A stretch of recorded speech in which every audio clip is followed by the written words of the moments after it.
Sejak ribuan tahun yang lalu, nenek moyang kita sang pelaut telah menggunakan angin untuk melintasi samudra menggunakan perahu. Sekarang, kita juga sudah mulai memanfaatkan angin untuk menghasilkan listrik dan menggunakan kincir raksasa. Tapi, penasaran nggak sih bagaimana angin bisa terbentuk? Butuh waktu yang lama loh bagi ilmuwan untuk memahami bagaimana angin bisa terbentuk. Angin secara definisi adalah udara yang bergerak.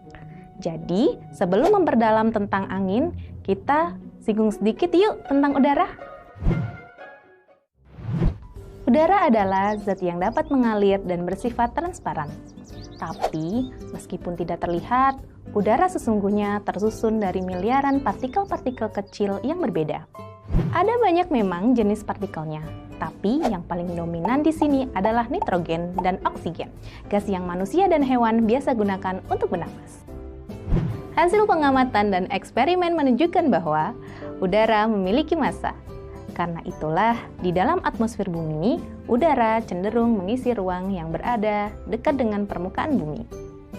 Semakin ke atas jumlahnya, semakin sedikit dan semakin tipis.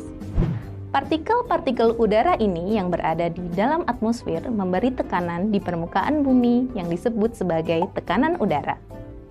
Besar tekanan udara berubah bergantung seberapa hangat atau dingin permukaan bumi. Saat permukaan tanah menghangat, udara yang di atasnya pun menjadi hangat. Dan saat udara menjadi hangat, terjadi pemuaian yang menyebabkan partikel-partikelnya akan bergerak saling menjauh dan membuatnya semakin renggang. Kala ini terjadi, ruang di atas permukaan tanah menjadi lebih longgar karena hanya terisi sedikit partikel. Maka tekanan udaranya pun menjadi rendah. Nah, karena di tempat lain yang lebih dingin punya tekanan lebih tinggi, maka terjadilah aliran udara. Jadi, sebenarnya angin itu terbentuk dari udara yang mengalir dari tempat bertekanan tinggi ke tempat yang bertekanan lebih rendah.